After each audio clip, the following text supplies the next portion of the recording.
নমস্কার বন্ধুরা, রান্নাবান্না উইথ সিলভার চ্যানেলে আপনাদের সকলকে স্বাগত। অনেক ননভেজ রেসিপি আপনাদের সাথে শেয়ার করেছি, তাই ভাবলাম এবার কিছু নিরামিষ রেসিপিও আপনাদের সামনে নিয়ে আসা যাক। এর আগে আমি আপনাদের দেখিয়েছি কিভাবে বানাবেন সাবুর পোলাও, চিড়ের পোলাও। আজকে বানাবো সুজির পোলাও। এটাকে আবার অনেকে ঝাল সুজিও বলে থাকে। তো আপনারা যে নামেই বলুন না কেন, আমি কিভাবে ঝাল সুজি বা সুজির পোলাও বানাই চলুন আপনাদেরকে দেখাই। মাত্র একটা সিক্রেট উপকরণ আজ দেব, যেটার জন্য এর টেস্টটা দ্বিগুণ হয়ে যাবে। এর আগের সাবুর পোলাওর ভিডিওতে আপনারা অনেকেই কমেন্টস করে জানিয়েছিলেন যে একাদশীতে নাকি সর্ষে খেতে নেই। তো আমার এটা জানা ছিল না, তাই জন্য আমি করে ফেলেছিলাম। সবাইকে অসংখ্য ধন্যবাদ আমাকে সেটা জানানোর জন্য। উপবাসের দিন খাওয়া যাবে কি জানি না, কিন্তু নিরামিষ সেটা অবশ্যই। চলুন তাহলে রেসিপিটা আপনাদের সামনে শেয়ার করে নিই। আপনাদের সাথে কথা বলতে বলতে সব কিছু কাটা হয়ে গেছে। বলে নিই কী কী কেটেছি। গাজর, বিনস, মটরশুঁটি, ক্যাপসিকাম, টমেটো, আলু আর কাঁচা লঙ্কা সবই কিন্তু ছোট ছোট সাইজ করে কেটে নিয়েছি। এবার কড়া বসিয়ে দিয়েছি। প্রথমে কি করব, সুজিটাকে একটু কড়ার মধ্যে নেড়ে ছেড়ে নেব। এখানে আমার সুজি আছে 200 গ্রাম মতো।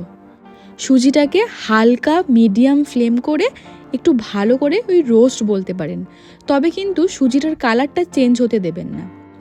মিডিয়াম ফ্লেমে একটু নাড়াচাড়া করবেন 2 থেকে 4 মিনিটের মধ্যে। দেখবেন সুজি থেকে যখন সুন্দর একটা গন্ধ উঠতে শুরু করেছে, তখন বুঝে যাবেন সুজিটা আপনার ভাজা হয়ে গেছে। খুন্তিটা চালাতে থাকবেন, নালে কিন্তু সুজিটা আবার লাল হয়ে যাবে। তাই খুন্তিটা চালাতে চালাতে 3-4 মিনিট হতে না হতেই যেই সুন্দর গন্ধ বেরোতে শুরু করেছে, আমি সুজিটাকে নামিয়ে নিলাম। সুজিটাকে ঢেলে দিয়ে দিলাম 2 চামচ রিফাইন তেল, আর দিচ্ছি 1 চামচ ঘি।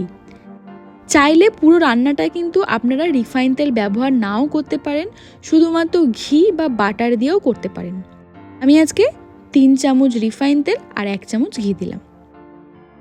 খুব বেশি ঘিটা গরম হয়ে যাওয়ার আগেই, মানে ঘি তেলটা গরম হয়ে যাওয়ার আগেই দিয়ে দিলাম 1/3 সর্ষে। ফ্লেমটা কিন্তু মিডিয়ামই রাখবেন। আর সর্ষেটা যেই চটপট করে ফাটতে শুরু করবে, দিয়ে দেবো এবার আলু আর গাজরটা।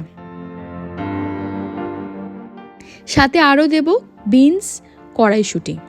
ক্যাপসিকামটা যেহেতু এমনিতেই খুব নরম হয়, তাই এখন দিচ্ছি না।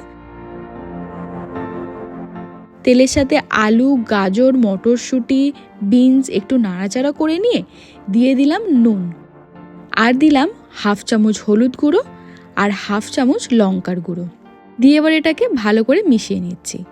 সবজিগুলোকে একটু সিদ্ধ করতে হবে, তবে জল দিয়ে একদমই সিদ্ধ করব না, টেস্টটা খারাপ হয়ে যাবে। তাই জন্য ফ্লেমটাকে এবার করে দেবো একেবারে লো, আর ঢাকা দিয়ে দেবো 10 মিনিটের জন্য। 10 মিনিটের আগে কিন্তু ঢাকা একদমই খুলবেন না। সুজির পোলাও কেন এটাকে বলা হয় সেটা তো আপনারা হয়তো বুঝতেই পারছেন না। এগুলো সবজি দিয়ে হয় বলে, অল্প একটু মিষ্টি নুন সবই দিচ্ছি, ঘি দিচ্ছি, সেই জন্য এটাকে সুজির পোলাও বলা হয়। তবে ঝাল সুজি কেন বলা হয় সেটার কারণ আমি খুঁজে পাইনি, তবে নিজেই একটা কারণ বানিয়ে নিয়েছি। হয়তো সুজি আমরা সবসময় চিনি দিয়েই করে থাকি, তবে এক্ষেত্রে চিনির পরিমাণটা একেবারে কম, আর ঝাল লঙ্কার গুঁড়ো দিয়ে হয়তো বানানো হয় বলে এই রেসিপিটাকে ঝাল সুজি বলা হয়। জানি না, কারণ আপনাদের কিছু জানা থাকলে আমাকে অবশ্যই জানাবেন। তো আপনারা দেখলেনই আমি ঢাকনাটা 10 মিনিট পর খুলেছি। একটু নাড়াচাড়া করে নিয়ে একটা চামচ দিয়ে দেখে নিলাম আলুটা সিদ্ধ হয়েছে কিনা। সিদ্ধ মোটামুটি হয়ে গেছে, তাই দিয়ে দিলাম আমি এর মধ্যে কাঁচা লঙ্কা, ক্যাপসিকাম আর টমেটোটা দিয়ে এবার এটাকে 2 থেকে 3 মিনিট মতো নাড়াচাড়া করব। এর থেকে বেশিক্ষণ করার দরকার নেই, যেহেতু আলুটা গাজরটা তো আগেই সিদ্ধ হয়ে গেছে। আলুটাই একটু সিদ্ধ হতে সময় লাগে, তো আলুটাও সিদ্ধ হয়ে গেছে। ঝাল সুজি বা সুজির পোলাও তো আপনারা অনেকেই বানান। আমি একটা স্পেশাল মশলা দেব বলেছিলাম, সেটা হচ্ছে পাভ ভাজির এই মশলাটা। এভারেস্টের পাভ ভাজির এই মশলাটা 1/3 টিস্পুন দিয়ে দেবেন যখন সবজিটা ভাজা হয়ে আসবে, আর সবজিগুলো যখন সিদ্ধ হয়ে আসবে ঠিক সেই সময়। এই মশলাটা দিলে কিন্তু সুজির এই পোলাওয়ের টেস্টটা আরও বেড়ে যায়। মশলাটা দিয়ে একটু ভালো করে মিশিয়ে টিশিয়ে নিয়ে ওই 3 মিনিট মতো নাড়াচাড়া করে নিয়েছি। ক্যাপসিকামটা যেহেতু একদম ছোট ছোট করে কাটা, তাই খুবই তাড়াতাড়ি সিদ্ধ হয়ে গেছে। এবার এর মধ্যে ঢেলে দিলাম ওই যে সুজিটা প্রথমেই ভেজে রেখেছিলাম, সেই ভাজা সুজিটা। সুজিটা দেওয়ার পর খুব ভালো করে মিশিয়ে নিচ্ছি সবজিগুলোর সাথে। নুনটা কিন্তু পরিমাণ মতো এই সময় দিয়ে দেবেন যদি আপনাদের কম মনে হয় তো। আমি 1/2 চামচ দিয়ে দিলাম চিনি।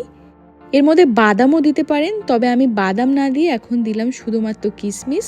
দিয়ে দিলাম ধনেপাতা কুচি আর দিয়ে দিলাম অল্প অল্প করে 1/2 কাপ পরিমাণ জল দিয়েছি। জলটা কিন্তু খুবই কম লাগে, জল বেশি দেবেন না। চাইলে আপনারা কাজু বাদাম আমন্ডও দিতে পারেন, তবে আমার কাছে আজকে কিশমিশ ছিল তাই কিশমিশটাকে ছোট ছোট করে কেটে এর মধ্যে দিয়ে দিয়েছি। এবার ওই যে 1/2 কাপ জল বললাম, 1/2 কাপ জলটাকে অল্প অল্প অল্প করে সুজির মধ্যে দিয়ে ভালো করে মিশিয়ে নিচ্ছি। প্রথমেই বেশি জল দিলে না একদম বিচ্ছিরি হয়ে যাবে, তাই জন্য অল্প অল্প করে জল দিয়ে ভালো করে মিশিয়ে নেওয়ার পর ফ্লেমটাকে করে দেবেন হাই। এবার হাই ফ্লেমে পুরো জলটাকে শুকিয়ে নেবেন। এতে করে কি হয়, সুজিটা যতটুকু ফোলার দরকার ততটুকু ফুলেও যায়, আর হাই ফ্লেমে ভাজার ফলে নরম যে গলা ভাবটা থাকে সেটাও চলে যায়। একদম ঝুরঝুরেভাবে পোলাওটা রেডি হয়ে যায়। তবে ফ্লেমটা কিন্তু হাই রাখবেন। আমি হাই ফ্লেমে প্রায় 5 থেকে 7 মিনিট মতো এটাকে ভেজেছি। খুন্তি দিয়ে তুললে দেখুন কীরকম ঝরঝরে হয়েছে, কীরকম ঝরঝরেভাবে এটা পড়ে যাচ্ছে। একদম এরকমই ঝরঝরে হবে আমি যেভাবে বললাম সেইভাবে বানালে। চিনি আর নুনের পরিমাণটা আবারও বলছি অবশ্যই খেয়াল করে দেখে নেবেন, যেহেতু জল দেওয়া হয়েছে সুজিটাও একটু ফুলেছে, তাই এই সময় একটু চেক করে দেখে নেবেন। তাহলে বন্ধুরা, কারা কারা আমার চ্যানেলটি এখনও সাবস্ক্রাইব করেননি, যারা করেননি তারা প্লিজ চ্যানেলটি সাবস্ক্রাইব করে পাশে থাকুন। আরও নতুন নতুন ভিডিও পেতে কিন্তু চ্যানেলটির পাশে আপনাকে থাকতেই হবে।